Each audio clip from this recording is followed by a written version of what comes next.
Gente, boa tarde. Eu tinha cumprimentado alguns de vocês, mas, enfim, não tinha feito isso oficialmente ainda.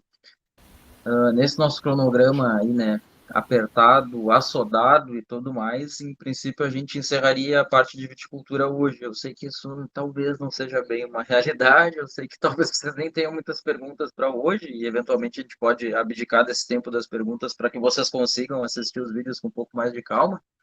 Até porque o ideal era que a gente tivesse, por exemplo, começado. Vamos dizer que daqui a uma hora para ficar aí até às 7 da noite, mas eu sei que vocês não conseguem estar uma hora antes, eu sei que vocês não conseguem estar às 7 da noite, eu sei que essas 2 horas a mais por dia é uma coisa assim que vai funcionar desse jeito estranho. Aí eu achei que era melhor manter 14 horas o horário do que fazer. E outra, percebo que quanto mais tarde para vocês, pior é, porque vocês começam a sair para trabalhar, e não faz o menor sentido a gente, né, dizer, não, vamos fazer depois.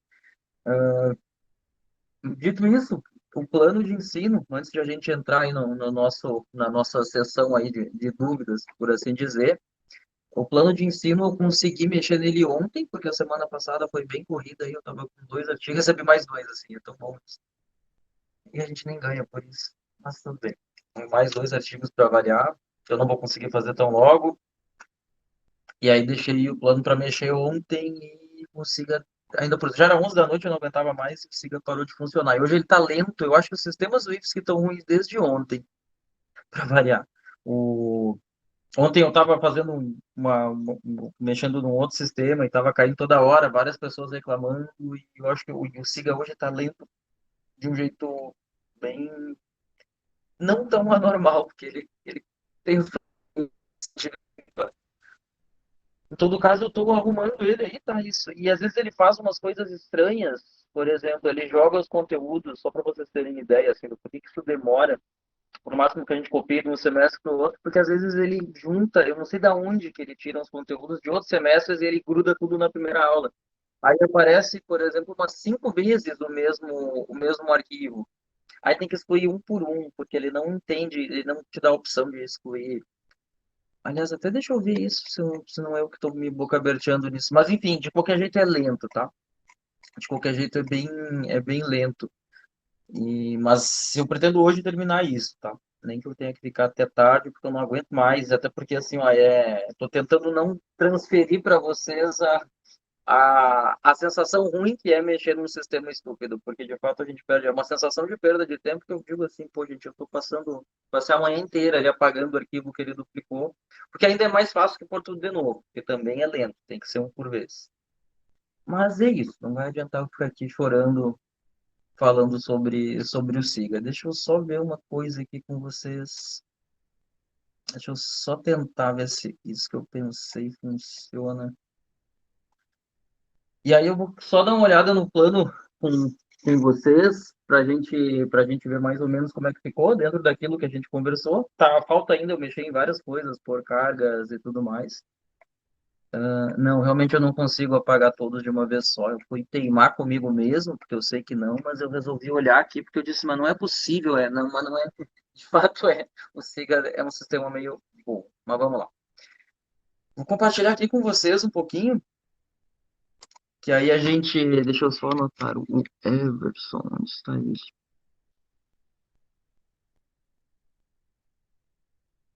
Vou compartilhar. Opa, desculpa aí. Vou compartilhar aqui um pouquinho, gente, com vocês a tela. Compartilhar.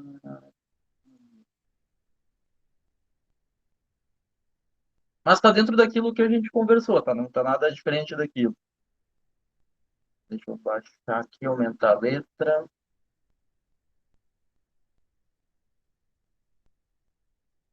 Não, ele ainda travou na hora de eu mandar a notícia para vocês. Eu não conseguia mandar com mais antecedência. Eu fiquei tão feliz com isso. Então a gente teve ali a parte de VIT entre a aula passada e essa, e eu sei, né, como a gente já conversou, que talvez isso não seja bem uma realidade, mas é o que nos resta, tá? Essas aulas vão apertar em algum momento e prefiro que aperte agora do que quando a gente fique ocioso, porque vai ter que ter 6 aulas por dia. E a parte boa é que daí lá no ano que vem vocês estão um pouquinho mais tranquilos, assim, a parte dura vocês vão ver, assim, desse jeito meio explosivo. O que que eu disse para vocês cuidarem, porque para eu demorar menos tempo ainda, eu tô pegando que era 2 horas, 2 aulas separadas, e às vezes vocês vão ver que o dia repete aqui, ó. Por exemplo, acho que aqui já acontece. Normalmente a gente põe cada linhazinha, isso não é uma obrigação, mas cada linhazinha dessas é uma aula, que, por exemplo, eu dividi em duas. Então tem 2 aulas no dia 26. Eu só tem isso, assim, mas acho que vai ser tranquilo de vocês perceberem. E se facilitar, eu mando aquele cronograma que a gente viu na aula passada com o Word, tá? Porque daí ele tá em uma linha só, vocês conseguem olhar e ser mais rápido. Inclusive, eu tô me guiando por ele para eu não me perder, que aqui às vezes é um pouquinho ruim de enxergar. E aí, realmente, nós temos aí a parte de noção de enologia, tá? Eu não queria, vocês já sabem disso, eu não queria que fosse assim, eu acho que vocês vão ter uma overdose. Nunca são 6 horas de vídeo, provavelmente sejam 3, 4, eu não calculei, gente, eu só dividi ali para não demorar mais ainda. Até porque, no fim das contas, vocês sabem que vocês têm, né, um X de aula antes de a gente se encontrar para assistir todos os vídeos, que equivalem ao que a gente teria numa aula síncrona presencial. Desculpem. Mas, volto a dizer para vocês, eu sei que isso é uma overdose de conteúdo, assim, e, claro, não é lá muito agradável. Só um pouquinho, gente. Meu mouse falhou. Pronto, agora sim. E, enfim, então aí vocês vão para a parte de, de enologia. Tem A tecnologia está certa, tá? Só a partir de análise sensorial, que já é um conteúdo próximo, acho que na outra semana, vocês têm daqui a umas 3 semanas, eu estou trabalhando para mexer nisso aí, mas foi onde ele entendeu que era a primeira aula, e aí tudo que não tem correspondência, e eu não sei de onde é que ele tira esses arquivos, ele joga tudo na primeira aula, e daí tem 3, 4 vezes o mesmo arquivo, assim, eu estou quebrando a cabeça, e coisas que não eram para estar aqui, porque não estavam no mês passado, mas estão aqui. Então eu estou perdendo tempo mexendo nisso aí. De todo modo, o que que é importante vocês perceberem? Os dias de aula síncrona aqui, para vocês poderem estar aqui, né, tirando as dúvidas e conversando e tentando fazer assim as coisas de um jeito um pouquinho mais leve. Isso aqui não é esse título, tá? Eu só não consegui mexer ainda em análise sensorial. É aqui que eu estou mexendo, é aqui que eu parei, e aí vocês vão ver se eu não vou ficar aqui me detendo em arquivos, mas ele botou coisas em duplo, em triplo tá certo? E coisas que não eram para estar aqui. Por exemplo, isso não era para estar aqui. Eu não sei, ele importou de um semestre qualquer estranho aí. Mas, paciência. Então, é esse o trabalho que eu estou tendo. Desde de manhã eu estou para arrumar só esta aula e vai levar mais uma boa parte do dia, tá? Por isso que talvez eu não gosto de deixar as coisas e não deixo elas para a última hora, mas elas são meio lentas, né, de vez em quando, mais do que eu gostaria. E acontece num período que eu não posso deixar de fazer outras coisas. Aí vocês vão ver a análise sensorial e a gente se encontra mais uma vez e no mais está tudo como era planejado, tá? E aqui a gente volta, graças a Deus, não, aqui é 6 horas ainda. Mas daí é uma aula síncrona, que a gente vai ver harmonizações e cartas de vinhos. E eu acho que a partir daqui sim que a gente começa a ter aulas de 4 horas normalmente. Mas o que que interessa aqui, que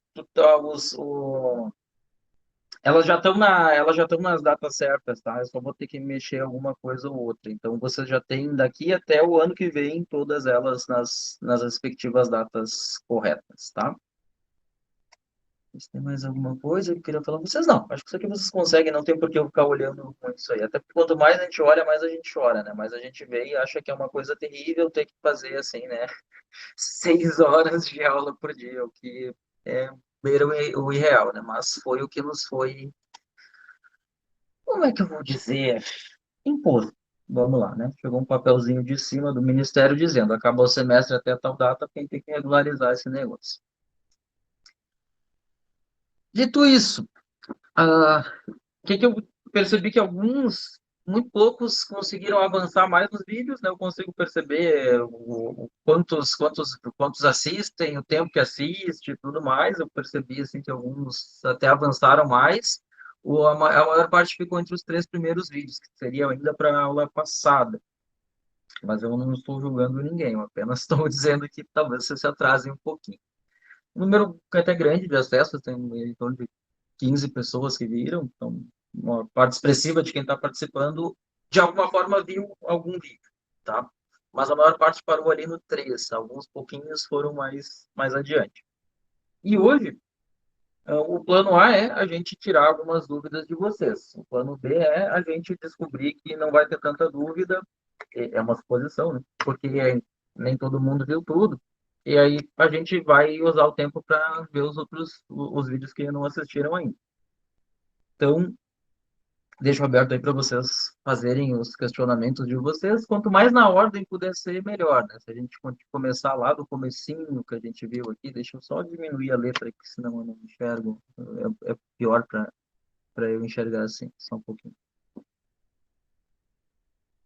Se a gente conseguir seguir essa ordem, assim, de antes falar de solos, climas, e inclusive talvez seja a coisa mais pesada para vocês de alguma forma, porque a gente não sei se ficou pensando algum dia que teria que ficar pensando no seu lugar quente é de um jeito, frio é de outro, mas é aquilo que eu comentei na aula passada com vocês. Sim, isso é a base de a gente pegar um copo e dizer, tirar algumas conclusões sobre o que a gente está provando, tá? E agora é aquele momento que eu morro de medo, assim, que eu disse, então tá, deixa, passo a passo para vocês verem aquele silêncio total. Por favor, façam as perguntas que vocês queiram fazer. É, aquela hora que o meu medo às vezes se cumpre.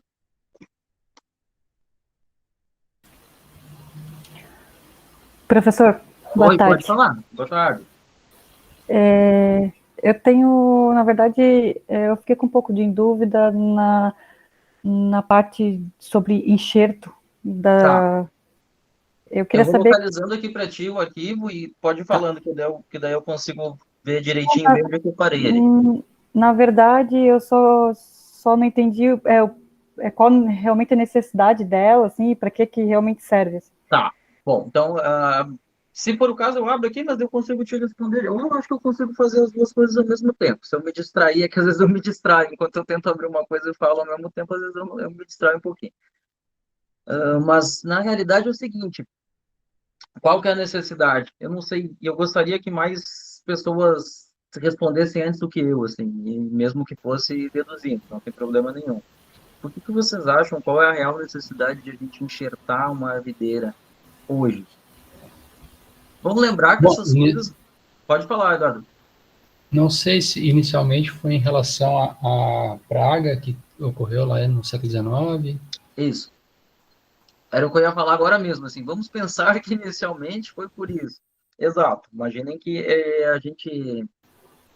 Eu vou fazer um paralelo, a gente não precisa entrar em grandes polêmicas com isso, né? Mas eu vou fazer um paralelo do que a gente tem hoje com a crise que estamos, não a financeira, vamos lá, nem só nem a social, vamos falar da crise sanitária. Às vezes as pessoas, mas esse negócio de isolamento e vacina é um treco do século passado, retrasado. Sim, mas tem coisas que elas continuam sendo iguais, né? Digo, faço esse paralelo para falar da enxertia. Por quê? Porque a própria fluxera existe ainda hoje. E é deletéria, e vai acabar com o vinhedo que for de matriz, né, de raiz, bem dizendo, né, europeia. Então, a primeira grande necessidade é essa. Porque às vezes a gente fala, porque no começo era por isso, e a gente imagina que isso não existe mais. Existe, tá? A fluxera existe. Se vocês forem aqui para o oeste do estado, ou mesmo lá para a Serra Gaúcha, não é incomum que, que vocês encontrem folhas de uva americana com umas galhazinhas. Ah, eu tenho. Droga, estava aqui, mas eu levei para o campus. Eu até sequei uma de porta-enxerto para mostrar como é que é. Parece umas verruguinhas mesmo. E a folha fica toda encraqueladinha com aquilo. Só que na variedade americana tá bom, não é, né, gente? Toda vez que tu tá tirando folha, que eu tô sombreando folha, que eu tô sobrepondo folha, que eu tô trazendo dano na superfície da folha, eu tô perdendo superfície que faz fotossíntese, que é o que faz a uva amadurecer e a planta se transformar, viver e por aí vai. Mas, como eu estava dizendo para vocês, a americana ficava numa boa, tá? Não morria. A europeia morria. Inclusive ninguém enxergava, porque ela estava linda, maravilhosa, ela pelas tantas ela parecia murchando, secando e simplesmente morrendo. Não adiantava botar água, mexer, fazer o que fosse, porque a raiz já estava tomada e a planta já estava destruída, só estava expressando a sua morte, não expressando uma doença, já estava expressando a sequidão dela porque morria. Então, a primeira coisa por que a gente precisa da enxertia é nas variedades europeias, por causa da filoxera. Tá? Isso vai continuar para a eternidade, muito provavelmente. Daí alguém vai perguntar, mas não é possível que alguém não tenha conseguido matar um pulgão, né? Imagina, a gente já tem aí todo tipo de agroquímico, defensivo, agrotóxico, como preferirem. A gente já tem tecnologias tão avançadas. Por que eles não conseguiram matar ainda?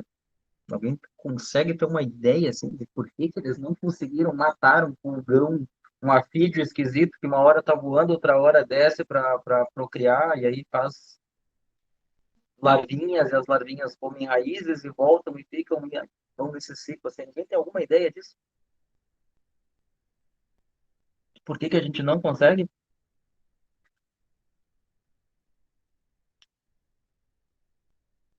Era uma boa dedução, Everson, que ele sofre mutação, mas não é por isso. Ele muda, é importante dizer, ele tem várias fases, tá? Ele tem uma fase alada, em que ele é um mosquitinho, vamos dizer assim. Ele tem uma fase em que ele é uma perolazinha, enfim, como se fosse uma larvinha. Mas não é por isso. Alguém tem alguma outra suposição?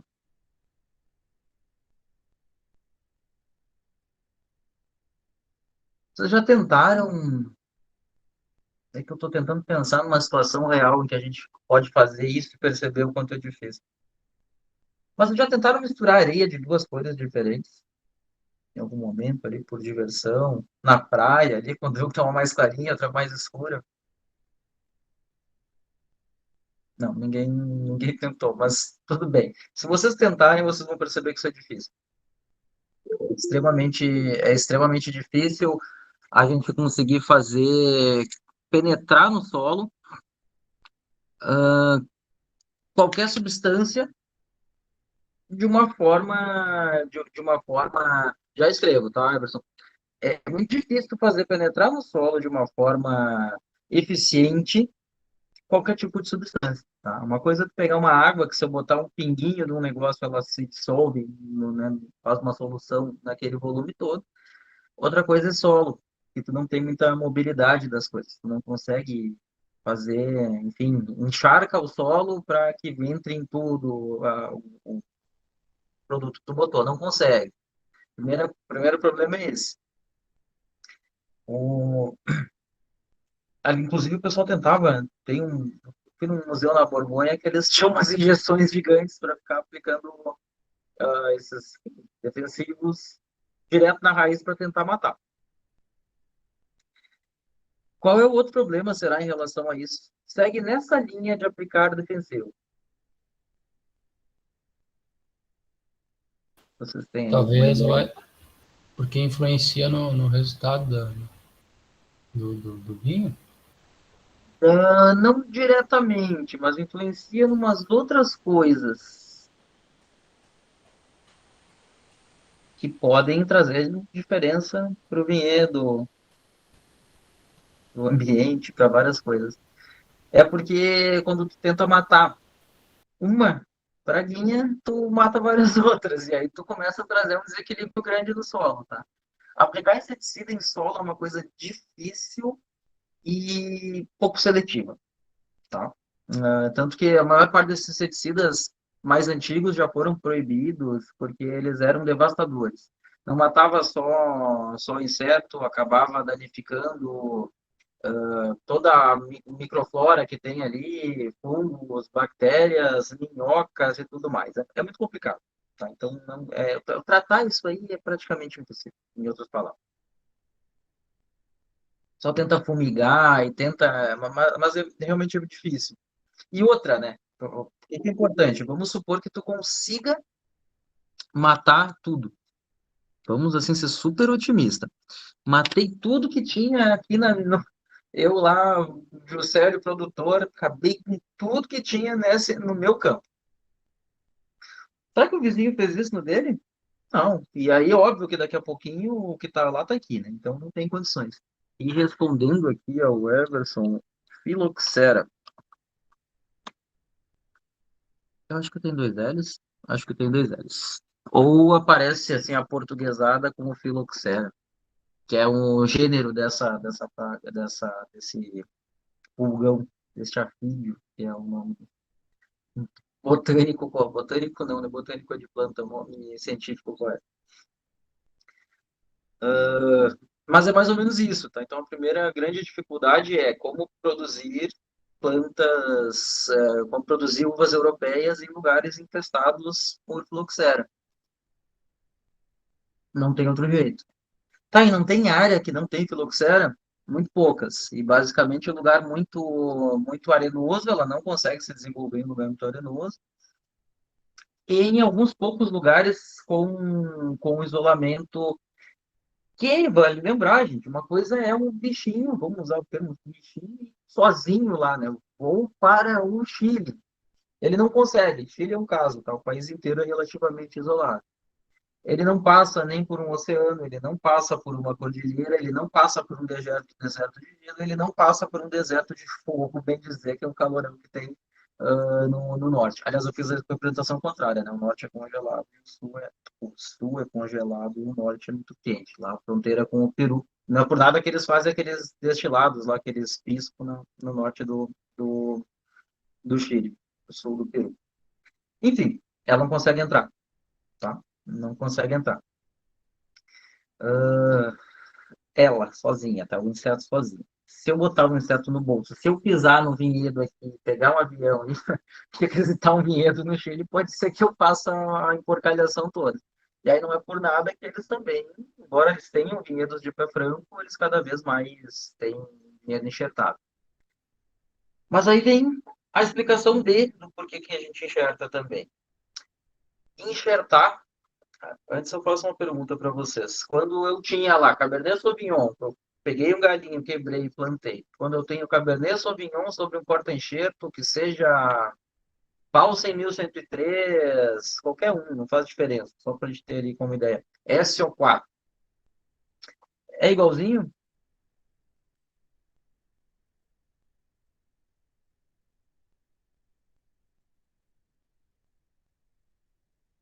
O que vocês acham?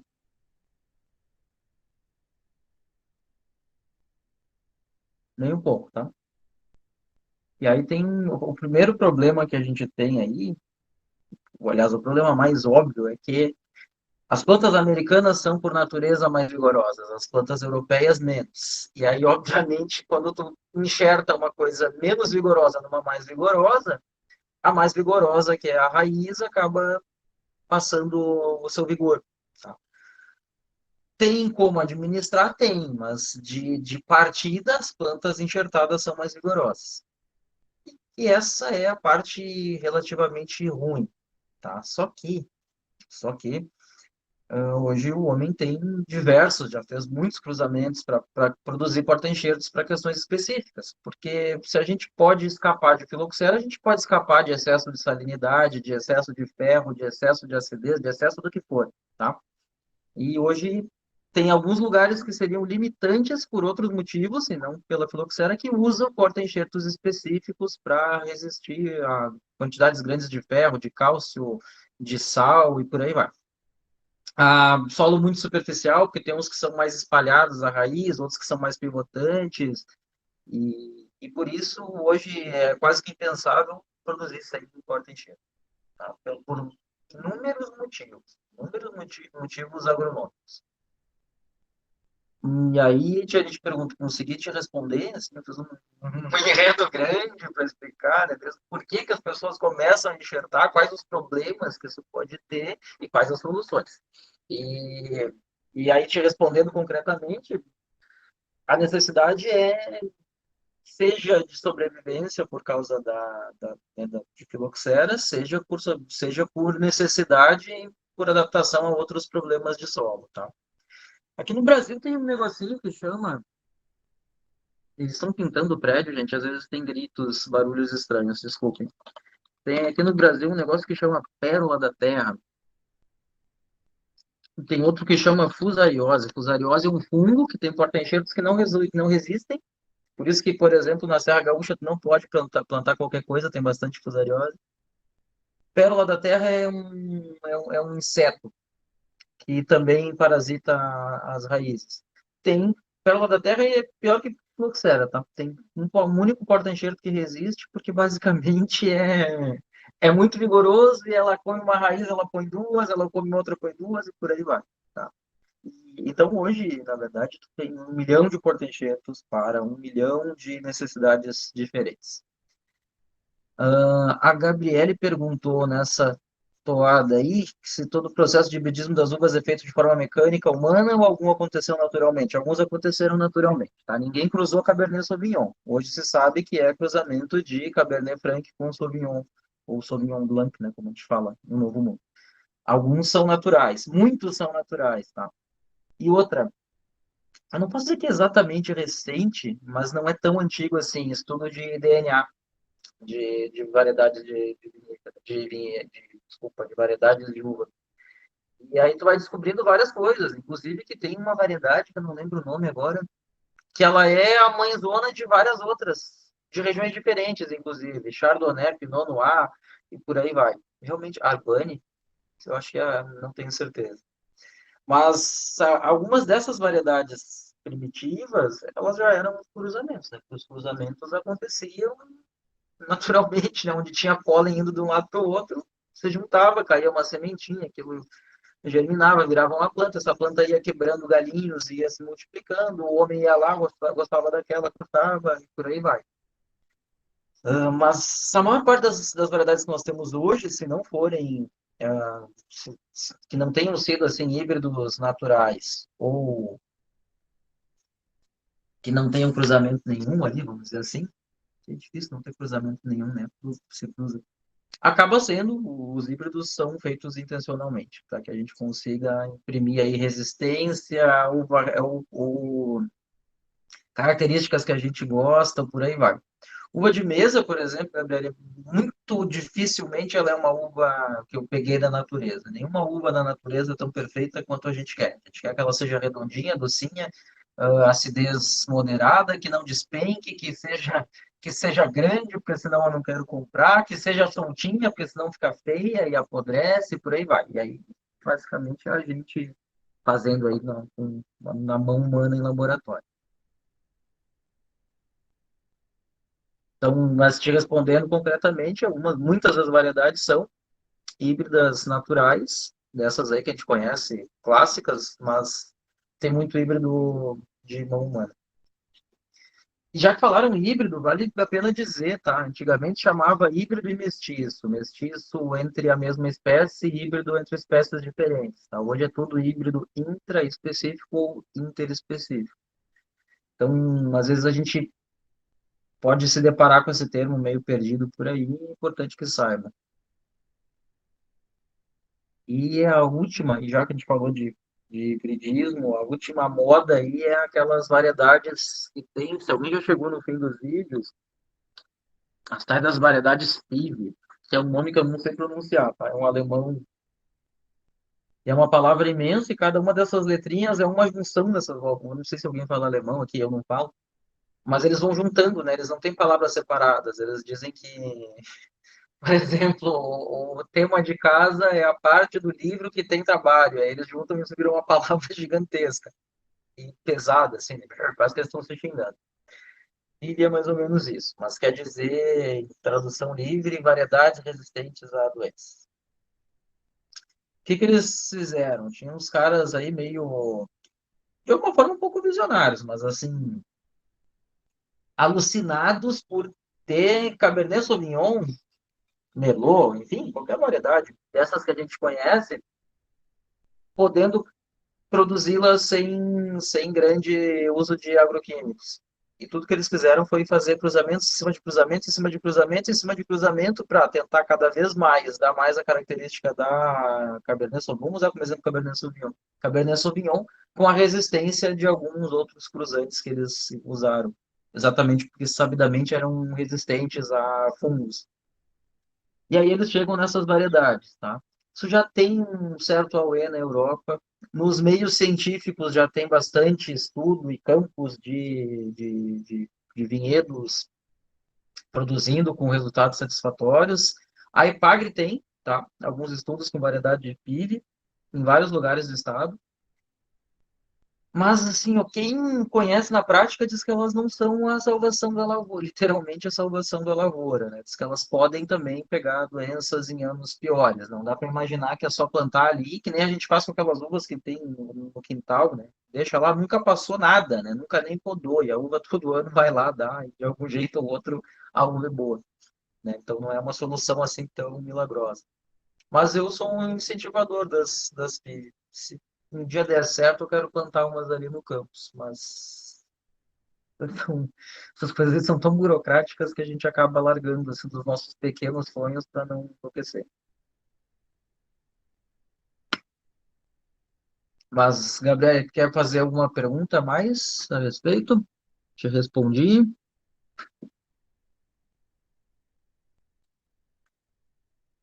Tá, perfeito. Uma coisa, aproveitando, já que vocês falaram, vocês sabem que eu adoro essas aulas, porque eu acho que é tão bom que a gente consiga ter conclusões assim, até assistido e consiga vir aqui apenas conversar, que realmente eu me divirto com essas aulas. O que eu queria dizer para vocês? Vocês lembrem que existem os tais dos clones? Mas para que a gente vai adentrar tanto em questões agronômicas?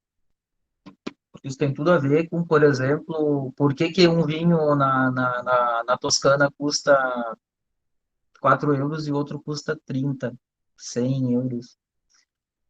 Não só pelo clone, mas também por isso, né? Tem as videiras naturalmente fazem.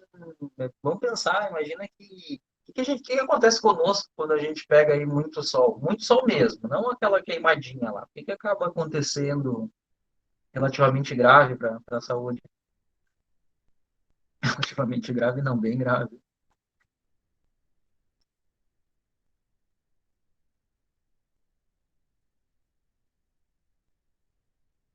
que acontece? A gente fica lá, aquelas pessoas que são acostumadas a ficar muito tempo no sol, muitos anos, câncer, câncer. De onde é que vem o câncer, basicamente? Nesse caso da pele, né? Mutação de células por radiação solar. Tá? E o que isso tem a ver com o que a gente está falando? Imaginem hectares e mais hectares de vinhedos expostos ao sol, que tem essa propriedade mutagênica. Acaba mudando algumas vezes uma célula e um galhozinho sai lá com uma uvinha. Vamos voltar a Cabernet Sauvignon. Olha, tem a Cabernet Sauvignon com cachinho assim, mais ou menos assim, mais ou menos grandinho, com de tantos a tantos gramas. Aí aparece um Cabernet com cacho imenso, ou com cacho menorzinho, ou com uma cor um pouco mais clara ou mais escura. E o pessoal de campo tem um olho mais ou menos bom, cara. Olha para aquele negócio e eles, pô, o que acontece se eu plantar isso aqui? E aí assim eles vão selecionando clones, tá? Clones nada mais são do que resultados de mutações somáticas de videiras, tá? Algumas vezes tu tem uma mutação baixa e tem um clone, algumas vezes tu tem mutações grandes e tem variedades, tá? Se a gente vai ver ali, Itália, Rubi e Benitaca, que é uma Itália, aquela uva branca, Rubi é rosadinha e Benitaca é uma tinta, todas elas saíram da uva Itália, aqui no Brasil, inclusive. E por que elas têm nomes, tirando a Itália, por que elas têm nome japonês? A Rubi também não é japonês, porque eram os japoneses que plantavam lá em São Paulo e no Nordeste. Surgiu daí. Um dia o cara olha, pô, mas essa planta aqui tá um pouco. Saiu um cacho tinto aqui numa planta branca. Claro que tem alguma coisa diferente, né? E aí ele vai lá, corta e multiplica e acaba virando uma variedade. E aproveitei essa conversa que a gente teve para dizer isso. Quando a gente fala em clone, basicamente são variedades, são variações da variedade. Ficou um português meio estranho, mas são variações de uma mesma variedade que tiveram alguma mutação qualquer. Mais cor, menos cor, cacho menor, cacho mais solto. E tem algumas variedades que elas são bem clássicas, assim, como muito, eu vou dizer, muito mutagênicas. Pinot Noir é uma delas, tá? Por isso que se vocês forem, eu vou tentar achar aqui rapidinho, mas se vocês forem nesses catálogos de viveristas, vocês vão ver que de Pinot, vai ter ali dois, três Tempraninhos, dois, três Merlot e uns 30 Pinot. Por quê? Porque ele tem muitas mutações. Inclusive, tem mutação que faz muito bem vinho branco para espumante, e mutação que faz muito bem vinho tinto, potente, encorpado. E usar uma no lugar da outra é fazer bobagem, tá? Outra que tem bastante Sangiovese, tem muito clone de Sangiovese, a própria Brunello de Montalcino. Uma das diferenças é que é um clone um pouquinho diferenciado. Deixa eu abrir aqui para vocês, Tempranillo é outra. Deixa eu tentar aqui achar VCR e clone. Deve aparecer aqui um catálogo. Aqui, vou abrir aqui para vocês. Deixa eu ver se eu acho o que eu quero, né? Mostrar que tem muito mais clone de Pinot e Sangiovese do que. Pode ser que eu não ache um catálogo que me ajude nisso. Ele quer baixar o catálogo, filho? Eu queria que tu abrisse. Droga. Peraí.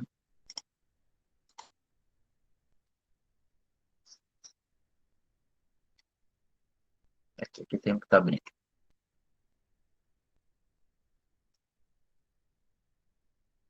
E essa informação, vale dizer, tá? Por que que eu resolvi falar sobre ela? Porque às vezes ela tá nas fichas técnicas, tá? Com clone mais produtivo, menos, para ninguém quer dizer que tem um clone mais produtivo, né? Tem um clone menos produtivo, tem um clone tal, tem um clone exclusivo, um clone específico, porque isso faz diferença. Ele tá demorando para abrir, mas tudo bem. Vamos ver se eu acho algum outro por enquanto.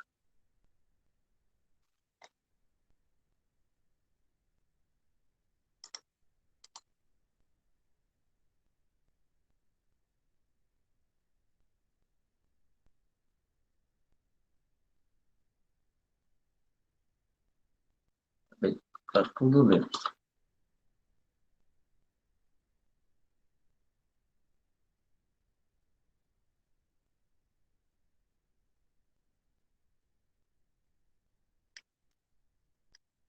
Hum, não, aqui tem um PowerPoint, mas não tá bom de ver. Tá contando mais a história deles do que dos cores. Deixa eu ver se eu acho aqui. Isso aqui é só de Montepulciano. Putz, demorou para abrir duas páginas, só para me quebrar, só um pouquinho. Eu vou no site da própria Rauchedo aqui que eu consigo.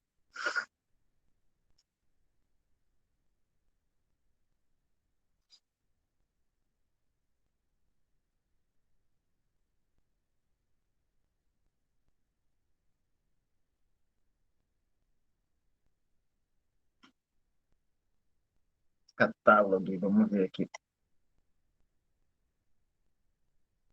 Aqui, vamos pegar um em português. Fechou. Agora é engraçado que as pessoas, muitas vezes, elas têm uma ideia de que isso não era assim, né? Mas vinho tem várias, várias coisas, técnicas que fazem diferença. E vou te dizer que eu acho que a maior parte da minha bronca com o sommelier é o fato de eles ignorarem essas coisas e acabarem sendo mais do mesmo, assim. Por isso que eu particularmente sempre sou um chato com isso. Eu acho que as pessoas, nem que vocês esqueçam, mas é importante que eu diga que isso existe. Aí, o uso que vocês vão fazer é um outro problema.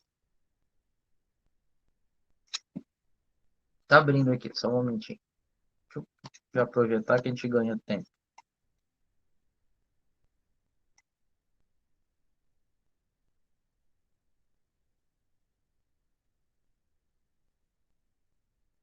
Olha, tá, ainda está abrindo.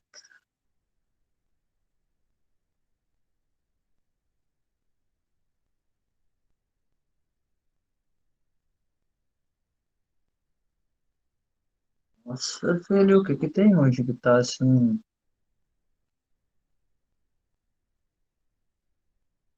Uma coisa não.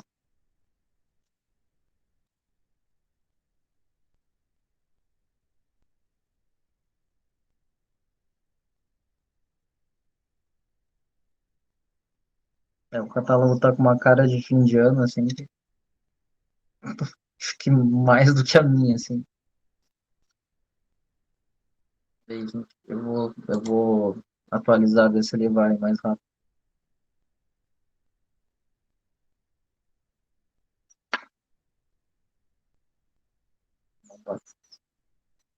Mas isso é só para ilustrar, efetivamente, né? Como vocês vão ver, assim, que existem 1 milhão de clones, que é umas coisas que às vezes a gente não faz ideia ali, né? Falando de vinho, provando vinho e tudo mais. Mas tem, e usar um clone ou outro pode fazer muita diferença, tá? Nessa safra até foi engraçado, porque nós tínhamos dois Pinot de diferentes lugares e diferentes clones. E um é para vinho tinto e o vinho sai com uma cor muito melhor e o outro era para espumante. E aí fizeram vinho tinto e ficou ruim de cor. E ficou tudo muito pior. Ele piorou o outro. A uva era mais madura e deu vinho pior do que o clone que era específico para vinho tinto, porque, claro, isso faz diferença. É, ele vai, ele vai levar um tempinho. Enquanto ele vai abrindo aí, se alguém quiser perguntar mais uma coisa, por favor, estamos aí para isso. Até que tenha pergunta de estar aqui, a hora que nós não tivermos, eu, enfim, passo o tempo para vocês assistirem os vídeos, adiantarem os próximos, descansarem, porque já estão pela goela de vídeo. Enfim, Professor? pode falar. É, essas nomenclaturas dos nomes dos vinhos, eles, cada um está direcionado especificamente a uma variedade de uva ou tem a ver também com a região ou com algum Por clone? exemplo, dá um exemplo concreto? Digamos assim, Cabernet Sauvignon ou Shiraz, não sei como pronuncia, ou Carminieri, por exemplo, essas nomenclaturas estão diretamente direcionadas à variedade da uva ou pode ser uma mistura não, mas é uma composição, algo assim. Homens e mulheres dando nome para filhos. Então, vocês imaginem que, por exemplo, já deve ter alguns, já deve ter alguns, eu espero que eu nunca conheça, porque eu morri na frente da pessoa, já deve ter algum Covidelson por aí, muito provavelmente. Tem o Sony PlayStation, então, imagina. Algumas, por exemplo, o Portugal. Portugal é engraçadíssimo, porque os nomes são alusivos, em grande parte das vezes, às características da uva. Aí você imagina, por exemplo, rabo de ovelha, esganacão. Por que que era esganacão? Porque diz que o vinho era muito, muito forte. Aí você olha uma uva que chama Fernão Pires, e que inclusive em outro lugar chama Maria Gomes. Você não entende, mas peraí. Que o cara, isso aqui tem uma cara de Maria Gomes, porra, não faz. Não, são pessoas dando nome. Algumas vezes tem relação. Colorino, por exemplo, na Toscana, colorino de cor, efetivamente, a coloridinha, vamos dizer assim. Tempranillo na Espanha, a precocinha, em outras palavras, assim, tentando traduzir. Pinot Noir, a pinha preta, agora abriu. A pinha preta, Pinot Blanc, a pinha branca, e por aí vai. Merlot, por causa do passarinho, do mel, dos melros que comiam a uva. Então é muito relativo. Cabernet Sauvignon de sauvage, de selvagem, por aí vai. Se quiserem, vou passar aqui o link para vocês, se quiserem dar uma olhada nisso. Mas aqui a gente tem um catálogo, vamos. Agora ele demora para as páginas aparecerem, né? Ele baixa. Não, essas são brancas mesmo, tá tudo bem. Deixa eu passar adiante aqui.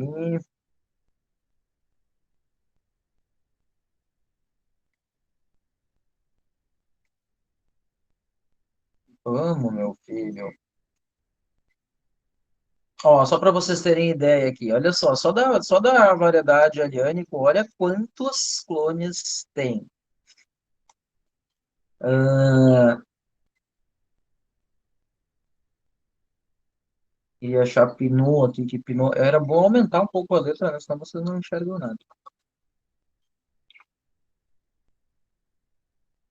Ó, e tem outras que são bem específicas, que não tem clone nenhum, basicamente tem uma única variedade. Ó, a Cabernet Franc, Cabernet Sauvignon, acaba tendo bastante clone, porque, claro, é uma uva bastante cultivada, bastante procurada, em muitos lugares do mundo, acaba tendo mais mutações e tudo mais.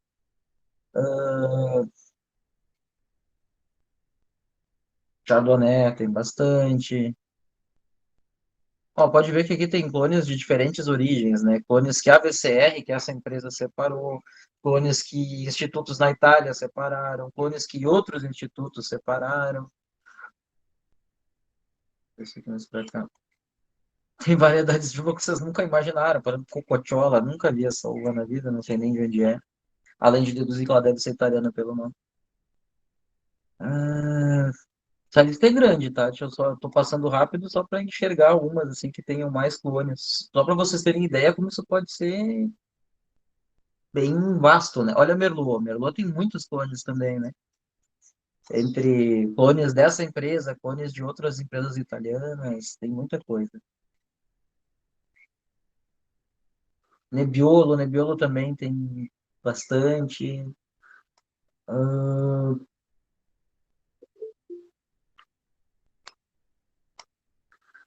só porque eu falei do Pinot aqui na VCR não tem tantos até. Mas deve ter o famoso 386, onde é que tá? Não, não tem o 386, que é bom para espumante, não tem. Só para me dar no dedo.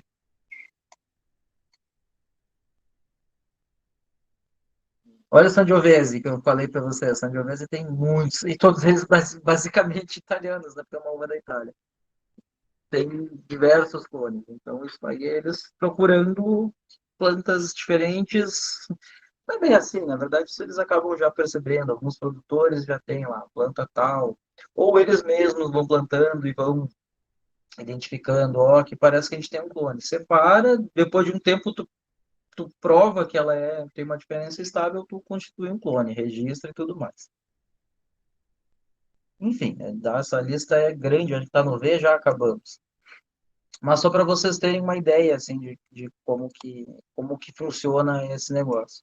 E como a taça de vinho pode ser um pouquinho mais complexa daquilo que a gente acha, né? Ah, só vinho, e tal.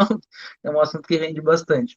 Eu, às vezes, quer dizer, eu nem fico mais preocupado. Eu, às vezes, ficava um pouco preocupado, porque as pessoas, não sei porque a gente aprende isso, porque não sei o quê. E eu sempre dizia, tá, lá adiante você vai entender. Hoje eu já não me preocupo muito, porque quando eu vejo que tem pessoas que passaram por isso, e que precisam, que sabem, que hoje te dizem, olha, realmente, eu digo, olha, reclame, mas faça. Lá adiante a gente conversa.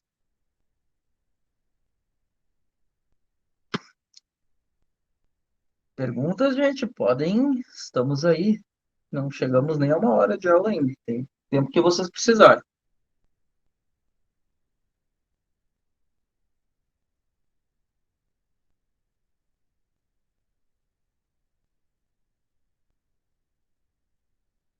Tenho, na verdade, até tem um joguinho aí que eu não sei se vale a pena, que se vocês quiserem fazer, eu posso pôr para vocês fazerem, mas é que talvez.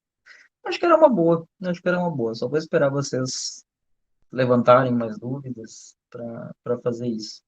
Que ao menos ajuda vocês a direcionarem a atenção para algumas coisas. Enquanto vocês não perguntam, vou eu perguntar algumas coisas. Onde é que dá vinho mais ácido? Lugar mais quente ou mais frio?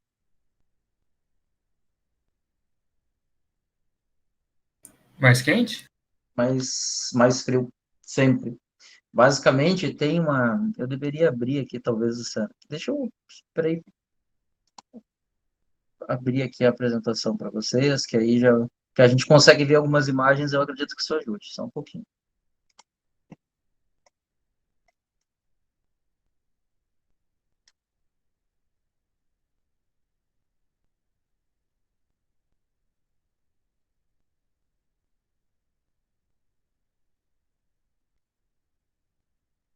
Para onde é que eu botei a última versão que eu mexi? Só um momentinho que eu já chego lá.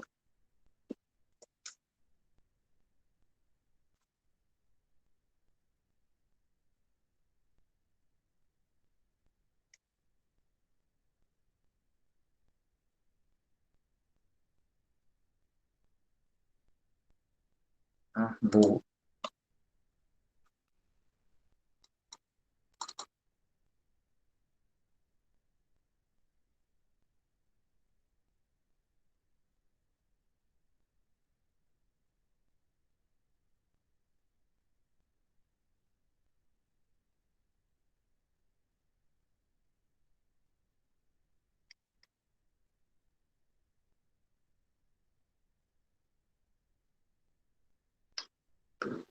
Onde é que eu botei aquilo? Por que que eu perco umas coisas assim? Só um pouquinho, gente. Só localizar aqui.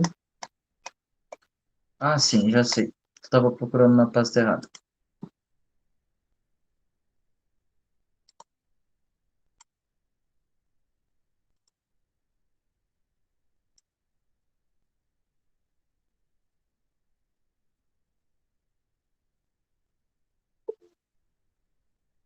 Agora o pendrive saiu, assim, eu fico muito feliz quando isso acontece. Esse computador tá tão ruim. Desculpem, vou levar um tempinho um pouco maior.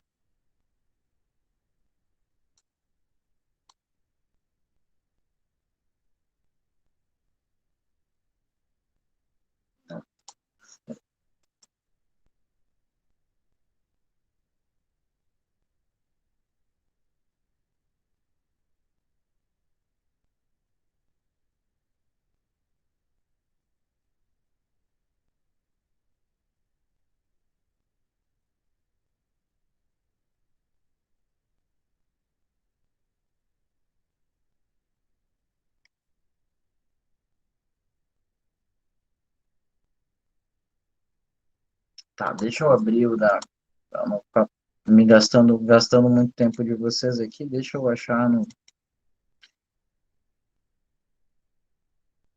aqui. Abrir no PowerPoint, em PDF mesmo, que é mais fácil, que aí eu não fico perdendo tempo.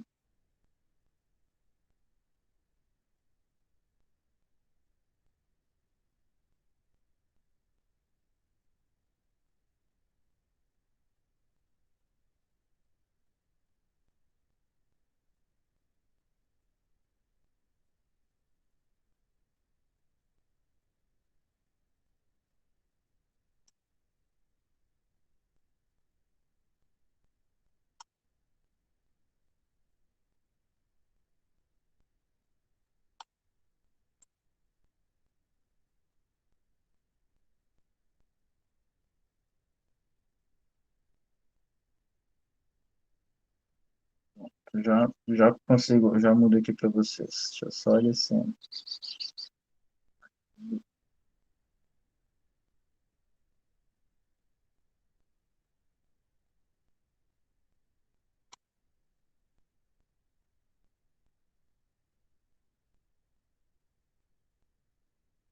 Pronto, agora vocês. Ainda não apareceu para vocês.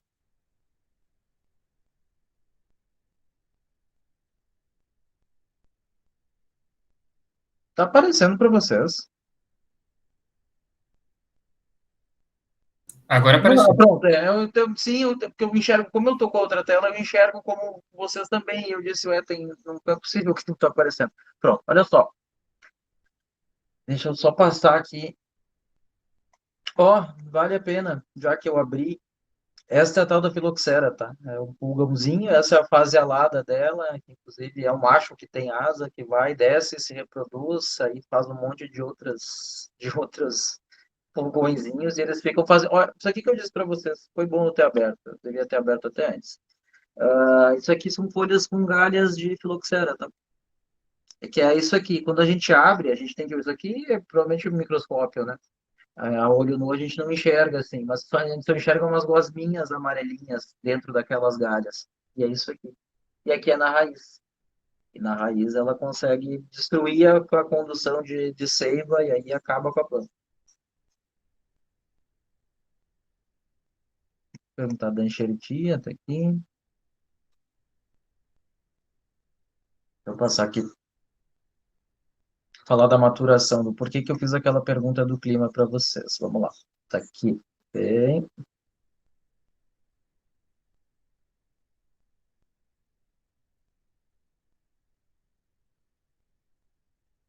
Aqui, ó.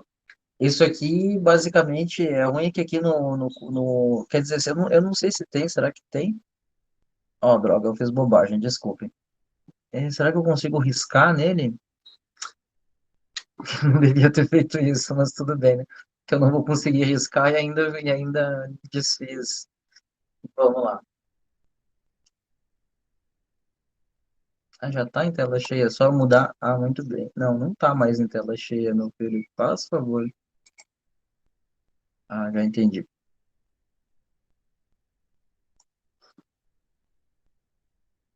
Pronto. Então, em vez de eu inventar coisa, eu vou apontando aqui com a mãozinha. Pronto, vocês conseguem enxergar a mãozinha. Mas vê só, por que que a gente tem uva com menos acidez em um lugar mais quente? Primeira coisa é que quanto mais a uva amadurece, menos ácido a gente tem e mais açúcar a gente tem, tá? Isso acontece basicamente por causa da fotossíntese. Ou seja, quanto mais sol, mais calor tu tem produção de açúcar e menos de ácido tartárico. Então, quanto mais madura a uva, menos ácida e mais doce. Quanto mais quente o lugar, menos ácida e mais doce. E, consequentemente, mais alcoólico o vinho, né? Já que depois a gente transforma açúcar, que é o assunto das próximas aulas, mas a gente transforma açúcar em álcool e gás carbônico. Então, basicamente, por isso que a gente tem as regiões de clima quente produzindo vinhos naturalmente menos ácidos. Convém dizer que não é impossível que a gente pegue um vinho, por exemplo, do Vale de São Francisco, um espumante com uma acidez relevante. Aí chama um negócio chamado mão humana, né, adicionado, que a acidez natural deles é muito baixa lá. Chega a ser um pouco problemática para vinhos mais frescos. Mas isso é importante vocês, tá? Por que que a gente tem que falar disso? Eu não vou produzir uva, porque vocês vão provar vinhos e vocês vão pensar nessas características, inferindo, né, sobre de onde esses vinhos são, isso aqui é base, tá? Para vocês conseguirem pensar um vinho que tem mais álcool e acidez menor, e boa cor, e pouco aroma herbáceo, provavelmente vem de uma região mais quente, tá? Provavelmente vem de uma uva bem madura. Isso, inclusive, é questão de avaliação. Sagradamente tem duas. Pode anotar aí, uma sobre um branco, outra sobre um tinto. E às vezes eu mudo um pouquinho a ordem do enunciado lá, mas tem. Porque eu acho que sim, isso é importante que vocês consigam fazer essa ligação, tá? A degustação, ela não existe em si, ela existe porque ela localiza um vinho, né? Além de a gente tirar as características de uma determinada bebida, a gente localiza ela nos seus centros possíveis e nas suas formas de elaborar. E é bem mais complexo do que parece, assim, de ficar pegando uma taça e ficar falando aromas esquisitos e viajantes e delirantes. Mais perguntas de vocês, gente? Enquanto isso, eu vou pensando no que mais eu quero dizer para vocês aqui. Ai, deu coceira.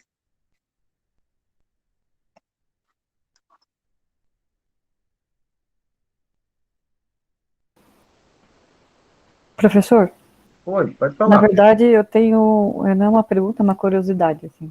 Pode. Eu já li, né, que a uva, se não me engano, é a segunda, terceira fruta mais importada aqui no Brasil. E eu queria saber se ela é importada para fazer vinho ou isso não faz sentido, é mais fácil importar o vinho mesmo. Não, não faz sentido e na maior parte dos países é proibido, tá? Se conta que na Europa tem uns cambalachos lá qualquer que eles acabam levando uva de um país para outro que não deveria.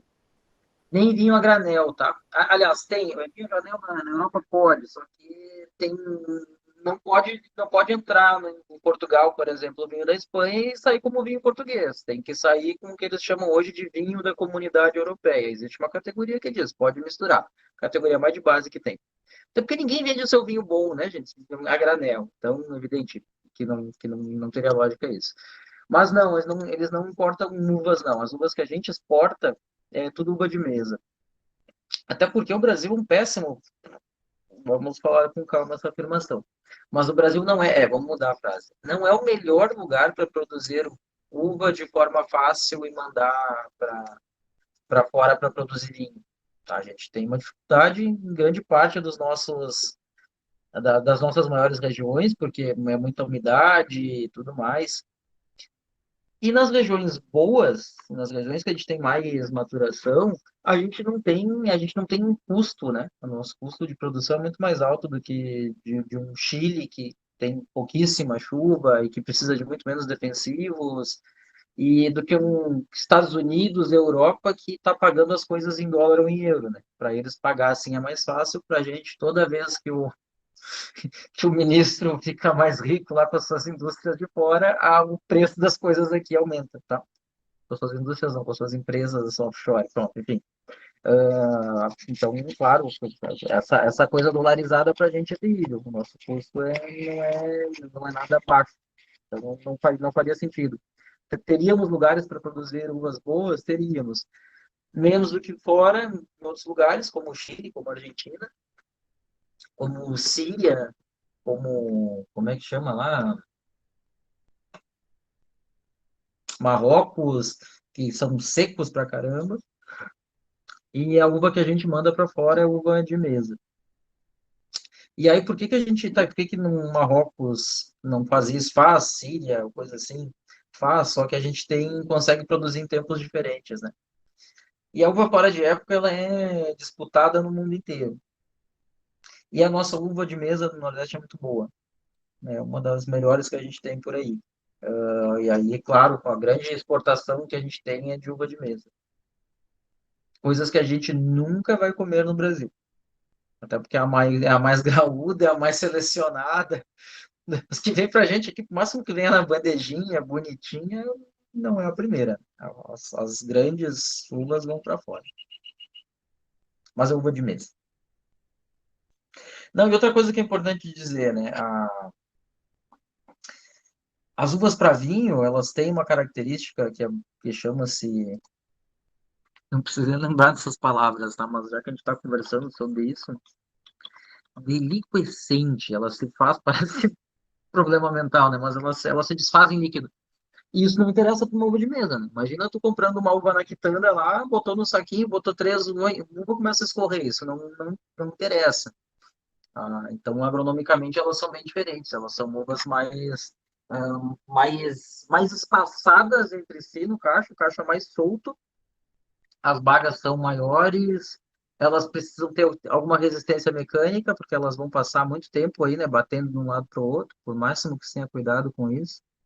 Então, não dá bem certo. Realmente, o grande lance de uva, de comércio internacional de uva é para fazer, é para uva de mesa. E vamos lembrar também, né, que entre a gente produzir, mandar uva encaixotada, que é difícil, tem que estar refrigerada, processar aqui e mandar o líquido é muito mais, como é que eu vou dizer, viável economicamente, fazer um vinho aqui e mandar para fora, tá? Pode fazer isso, alguns países compravam vinho do Brasil a granel.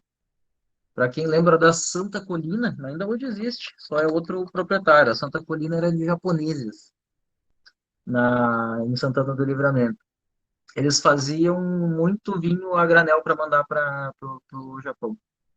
Os caras entupido de SO2, assim, que era para o vinho chegar bonitinho, que ardia o nariz de chegar perto do tanque que eles se engasgam e vazavam para exportar. Mas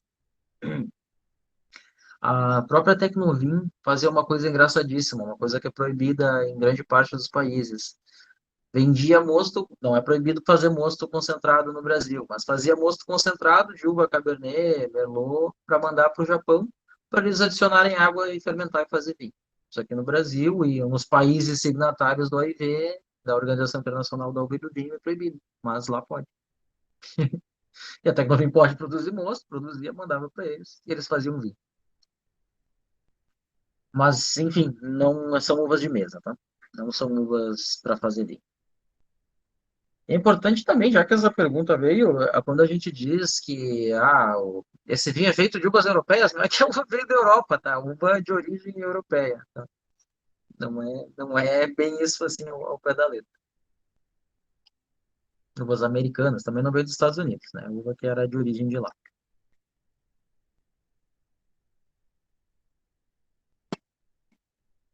O que mais, gente? Estou gostando das perguntas de vocês. Eu não esperei, até esperava que fosse ter menos perguntas.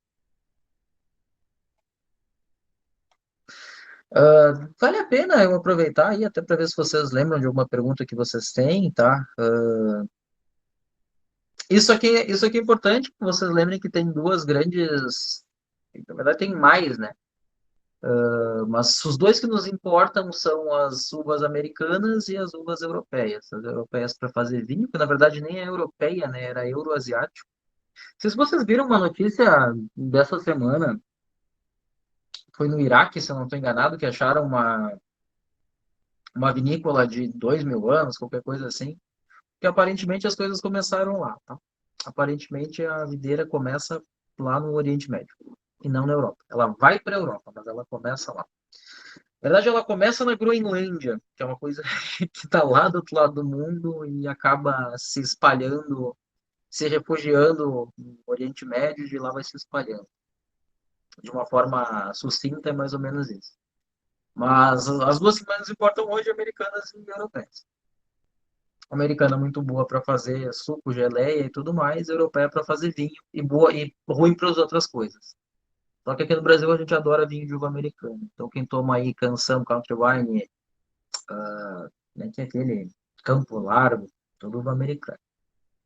Uva americana tem cheirinho de uva, a europeia não tem cheirinho de uva. Tá? Isso é uma coisa que a gente tem bem característico do mercado brasileiro. Sim, originalmente uma planta de clima frio. Tá? Ah, mas planta no Nordeste. Bom, aí eu não quero falar disso agora. Eu acho que na sequência até posso falar. Eu acho que agora é um pouquinho cedo, assim. Mas é que aí tem engenharia humana, né? Tem. Não é que ela sozinha lá se daria muito bem, não. Ah, só para vocês terem ideia, né? Olhem, tirando essa aqui que está um pouquinho menor, elas são bem mais. Até porque a foto varia um pouquinho, mas elas são mais atrativas, as baguinhas são maiores. Se vocês verem aqui, as europeias, perdão, olha só, amontoadinha, cacho, se tu dobrar, rasga, porque é uma uva toda grudadinha. E é claro que o homem preferia muito mais comer essas aqui, do que as europeias. E é por isso que dá bagunça, né? Porque daí um dia algum resolve levar uma uva melhor para fazer vinho para os Estados Unidos e o outro uma uva melhor para comer para a Europa, e aí leva junto o filoxera. E aí a desgraça acontece. Até hoje. Ah, a questão da enxertia que a gente comentou, né? Na verdade, tu vai por uma planta americana, isso aqui é um garfo, né? De planta, desculpa, de uma planta europeia. Isso aqui é um garfo de planta. Vocês estão enxergando o mouse? Eu acho que ele travou. Pelo menos aqui para mim eu não. É, pronto, mas eu tô. Agora sim, agora está movendo em cima da planta europeia, que é a que vai ser enxertada nesta aqui, ó, onde tem esse dedo aqui que o cara está cortando, para poder pôr esse garfo na planta americana e servir de raiz, tá? Um desenho é mais ou menos isso, né? Tira a parte de cima, acaba com essa planta, ela vira algo que não se expressa, né? Às vezes ela emite galhos. Esses galhos são bons ou são ruins? Essa planta aqui, ó, eu tô apontando, vocês não enxergam, né? Ô, burro. Quando olhem para essa primeira, segunda, terceira, para essa quarta imagem aqui, onde tem um barbantezinho, uma amarração, vocês acham que a parte de baixo é bom que ela emita galhos ou não?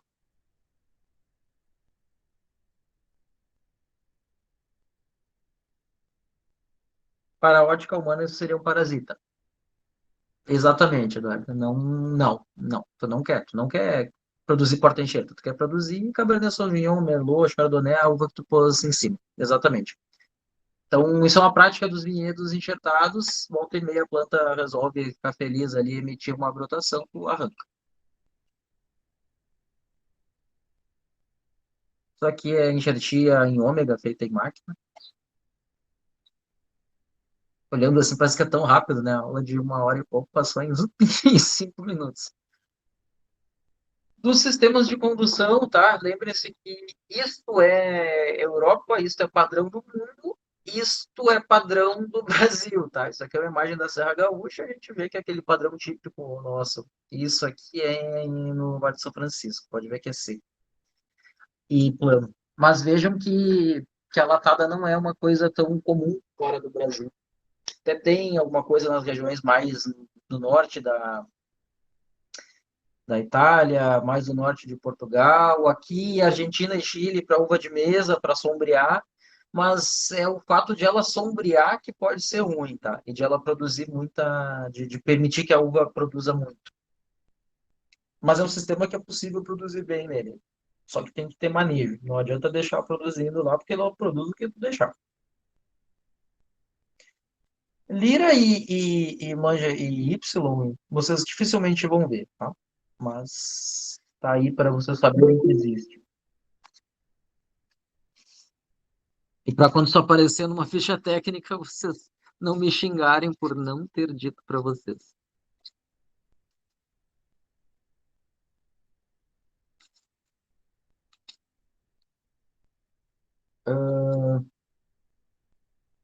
Não tem de cima,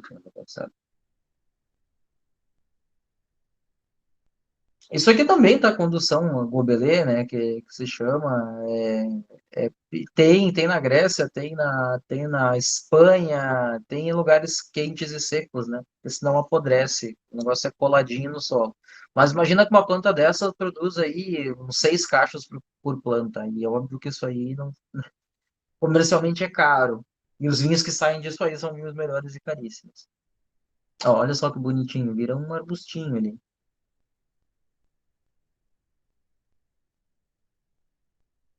A planta começa, vale a pena dizer, a planta começa, ela, enfim, entra em dormência no inverno, depois disso, né, perde as folhas, a gente poda, ela começa a brotar ali na primavera, um pouquinho do inverno, primavera.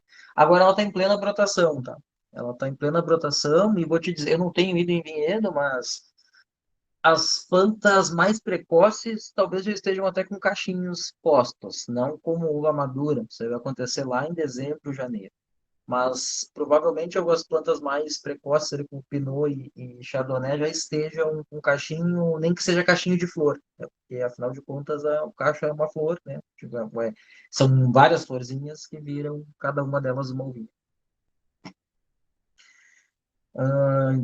Depois disso, né, vai ter ali né, a gente vai colher no verão, onde vai amadurecer. Depois disso, no outono, a planta é como se morresse e entra em dormência, e aí tudo de novo, né? Passa o inverno, a gente poda, ela brota e por aí vai.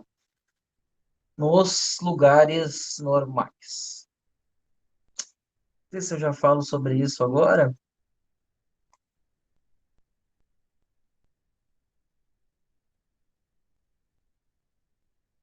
Não, segura um pouquinho. Falo mais adiante. E a gente poda ela para que ela produza do jeito que a gente quer, tá? Ela sozinha ela ia crescer sempre para cima, como qualquer planta, né? E tem uma hora que a gente ia ter que colher de escada, como eles fazem ainda lá no vinho verde em Portugal, assim, meio que alegoricamente. Ela vai se espalhando, se agarrando nas coisas, eles vão de escada colhendo. Imagina que maravilha que deve ser, né? Que rentável que é ficar colhendo no de escada.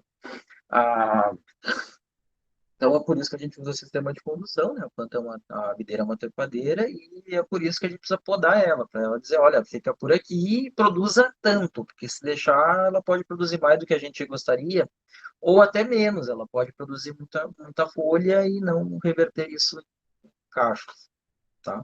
Tem um equilíbrio vegetativo que o cara do campo lá tem que equacionar para chegar onde ele quer. Não se matem com esses números, tá? Só para vocês terem uma ideia. Aqui, por exemplo, é uma poda extremamente curta, né? Tu corta tudo em pedacinhos com 1, 2 ou 3 olhinhos, né? 3 gemas. Isso aqui é uma poda mista, mas também bastante pobre, porque você só corta, vê só, tirou esse monte de galho aqui, deixou um esporãozinho ali com duas geminhas e puxou uma vara para virar o que vai produzir agora, que seria essa segunda imagem aqui. Aí ano que vem, eu não consigo riscar nesse slide no coisa, como é que chama? No, no, no PDF, pronto, que eu não lembro o nome do programa. Mas ano que vem, basicamente, o que vai acontecer é isso. Vê se vocês acompanhem aqui onde está, tá exatamente nesse momento, a mãozinha está no meio do tronco ali, né? Isso tudo vai cair, isso tudo vai ser cortado. Aí, opa, agora eu mexi sem querer. Agora, esse galhozinho aqui vai deitar e vai virar esse aqui ano que vem. E esse segundo aqui vai virar um esporãozinho de 2, que seria essa, esse anterior aqui. Esse anterior tinha esses dois para isso, tá? Para que a gente possa deitar um para produzir e o outro para ser o que troca ano que vem. E assim a gente vai produzindo nas variedades que produzem melhor em estrutura nova. Tem umas que não produzem bem em estrutura velha. E aí, se tu fizesse essa poda aqui, seria um desastre. Elas iam produzir muito pouco. Não necessariamente dizendo tendo qualidade, né? Até porque tem que ter rentabilidade na história, né? Não pode simplesmente baixar a produtividade de um jeito absurdo que tu vai cobrar aí R$ 500 por uma garrafa de vinho só para justificar a tua dormida agronômica. Nas latadas, normalmente, eles têm isso aqui, né? Eles vão cortando, eles saem de uma planta bem vigorosa e deixam alguns galhos e alguns esporões, como é essa imagem aqui. E como a gente consegue ver aqui, ó. Ó, tem um galho, um esporão, um galho, um esporão. Essa aqui tá bem longa até. Bastante estrutura produtiva. Isso aqui não vem ao caso, esquece, não existe pra gente, eventualmente pode aparecer para você. Mas a moral da poda é fazer a planta produzir do jeito que a gente quer, tá? E depois a gente tem a questão, né, a questão de solos, a gente tem aí uma importância grande, porque é o que dá sustentação, é o que permite a administração de água e é o que permite nutrientes, né? Praticamente na hora de escolher um lugar, o solo só perde para o clima porque o clima é mais limitante, né? O solo tu consegue trabalhar, o clima tu não consegue. Onde chove, chove. Onde chove, tu não faz deixar de chover, né? Agora o solo tu consegue trabalhar. E sempre vai precisar, tá? Não vai achar lugar que é perfeito para uma determinada cultura. Sempre tem que dar uma mexidinha, porque a gente quer que as plantas produzam como a gente quer, não do jeito que elas querem. E como elas conseguem num lugar que não tiver próprio para aquilo que a gente quer. Aí tem que pensar que tem situações de drenar, quanto melhor drenado é. Por isso que ele não pode ser pura areia, porque a água se vai e não tem muito nutriente. Por isso que ele não pode ser pura argila, porque a água empaçoca e tem nutriente demais, acidez demais, a planta não se desenvolve bem. A gente prefere terrenos levemente inclinados, nem demais que tenha muita erosão e nem de menos que tenha ali até mesmo, enfim, lugar para empaçocar a água. E quanto mais inclinado, maior é a radiação solar. Tem um estudo claro sobre isso, né? Se eu tiver no mesmo lugar, um terreno plano, um terreno inclinado, o terreno inclinado recebe mais radiação solar.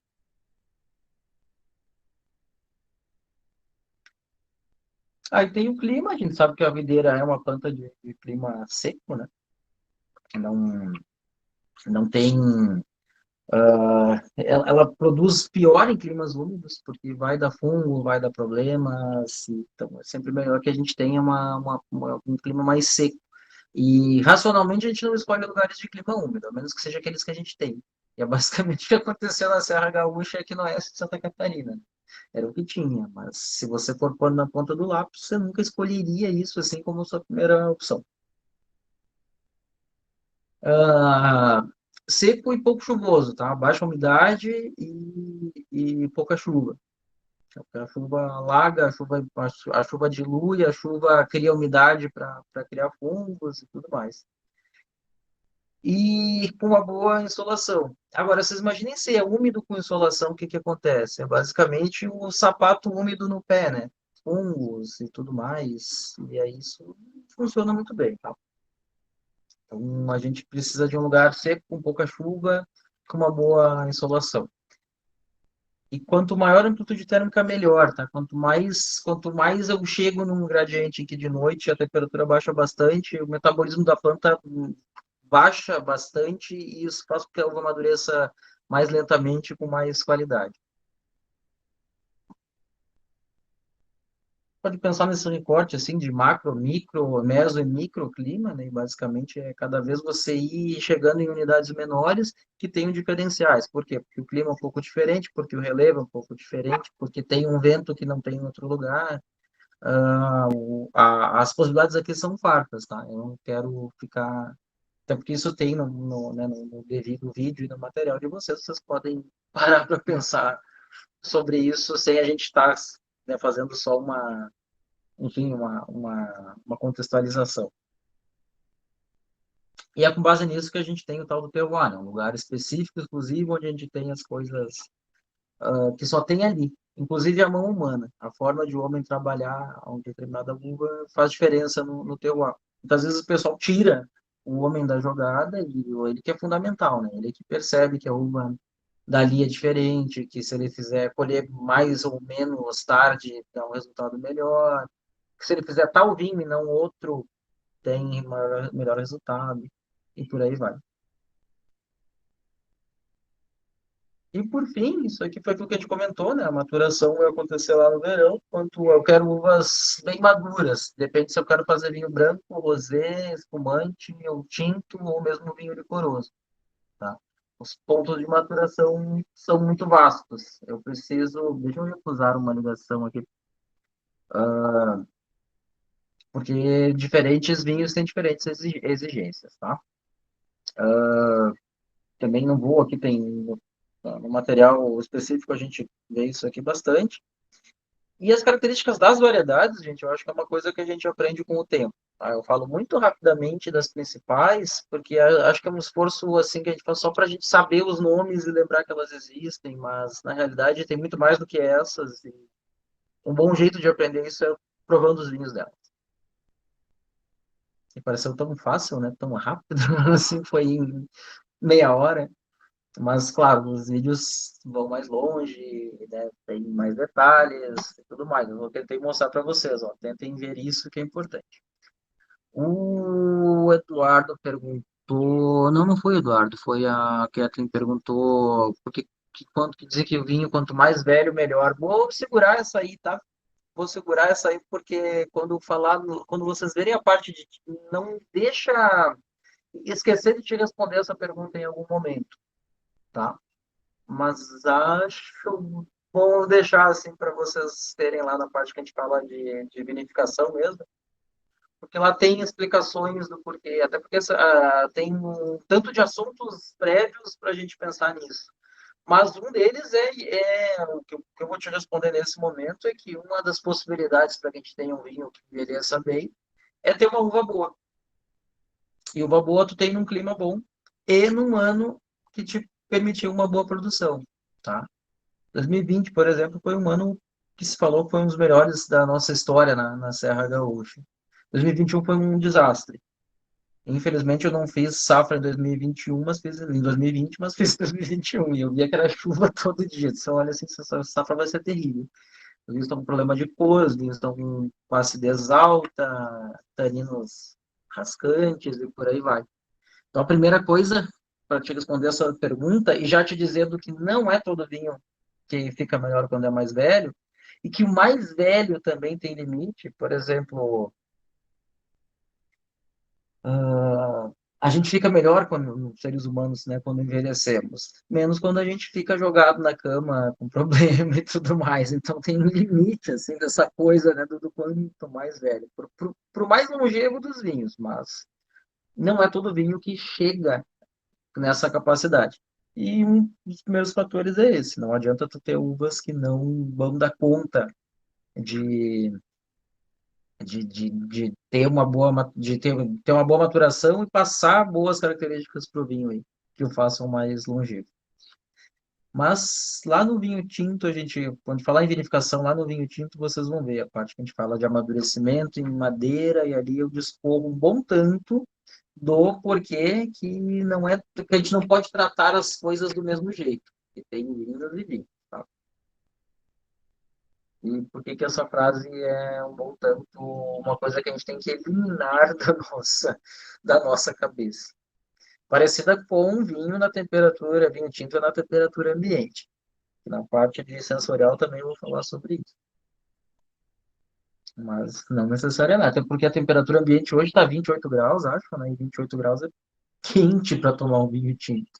E na Rússia deve estar menos 50, está congelado. Então nem, não era bem esse o sentido de vinho temperatura ambiente.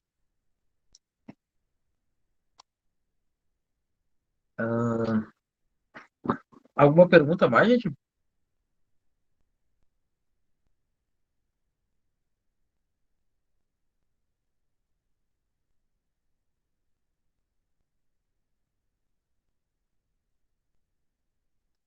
Tenho duas possibilidades para agora, tá? Não sei porque eu falei tantos prazos assim. Eu peguei 20 para as 4, arredondando. Se nós continuarmos, é bom te dar uma paradinha agora. A pergunta que eu faço é, se vocês querem fazer, já devem ter feito aquele Kahoot lá alguma vez, tem um preparado para a gente falar sobre viticultura, que a gente pode fazer, pode dar um intervalinho e jogar ele efetivamente, ou a gente pode encerrar por aqui e ver os vídeos. Aí é vocês que é uma decisão de vocês. Eu acho uma alternativa boa porque ele ajuda a gente a avivar e a pensar em algumas coisas. Talvez não seja um grande momento agora para a gente acertar tudo, mas para a gente ao menos olhar para algumas coisas, para quem já viu, para rever, e para quem ainda não viu, para prestar atenção. Olha, isso eu preciso ver. Tá. Ó, o Emerson precisa sair. Opa, sair da tela aqui. Tá, provavelmente a gente se encaminha para encerrar, é isso? Faço essa pergunta para todos para a gente ter. Tá. E de qualquer forma, gente, como a gente tem, né? Tá no tempo da aula, já era uma aula que a gente teria como síncrona. Eu vou estar aqui o tempo inteiro, vou, evidente, né, parar de gravar e vou tirar o celular também, né? Que daí não fica aqui. Enfim. Aí, se alguém quiser entrar e perguntar alguma coisa, até o horário da aula eu estou aqui. Só espera, se caso alguém entrar, só espera eu entrar no celular que eu consigo falar, que no computador eu só monitoro que se as pessoas estão entrando ou não. Pode ser assim, gente?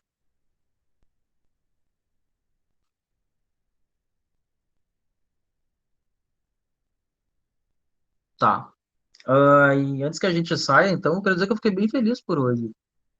Eu sei que assim a coisa tá meio corrida aí dessa forma que foi, assim, tá lagaço de 6 horas por dia, 6 aulas de 6 horas, é muita coisa.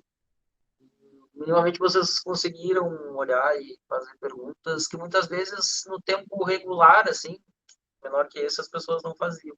Então, eu fico satisfeito que vocês pareçam estar conseguindo, por mais que seja um pouco difícil, que vocês consigam parece estar conseguindo se disciplinar para assistir e assistir com atenção, né? Porque às vezes a gente assiste, bota lá, rodando e vai fazer tal coisa. Quando a gente vê, a gente está com a cabeça lá longe, né? Então, do que vocês assistiram, parece que vocês assistiram com qualidade. Então, acho que é um retorno bom. E, enfim, os professores ficam felizes, eles não fazem as coisas de. Eu acho que eles nem fazem as coisas difíceis, eles fazem as coisas do jeito que elas são, né? Mas eles não ficam felizes quando as pessoas não entendem, eles ficam meio chateados, assim, eles querem que as pessoas entendam, acompanhem e tudo mais. E aparentemente a gente teve uma conversa boa para esse primeiro momento aí síncrono pós alguns vídeos.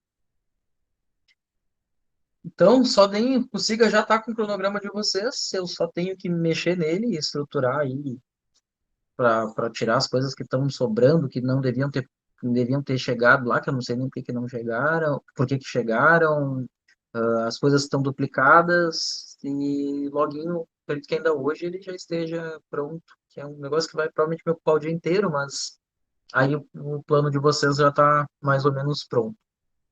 Mais ou menos pronto não, quando eu acabar ele está pronto, não é mais ou menos. E então, agradeço, gente. Tenha uma boa semana. Amanhã nos vemos também às 14, né, no outro link, né, no link da outra unidade. Mas lá, aquela tá direitinho o plano. É só vocês seguirem lá no Siga que tá tudo igualzinho. Tá tudo regularizado, normal. E desejo aí bom estudo para vocês, bom trabalho para quem for trabalhar e a gente vai conversando. E vou ficar com a sala aberta, se alguém quiser perguntar alguma coisa, é só aparecer que eu respondo qualquer coisa, né? Estou entrando e entro, tá bem? Beleza, professor. Valeu pela aula. Obrigado. Imagina, eu que agradeço a presença de vocês, gente. Boa tarde para vocês, até mais. Vou continuar boa tarde, continuando nos vídeos onde parei também. Beleza. Não, eu acho que eu não pus ainda, Eduardo. Eu acho que foi porque eu estava realmente meio correndo na aula passada. E agora eu estou tentando ver se eu ponho esse plano na ordem. Eu acho que tem prioridade, porque senão vocês ficam perdidos, né?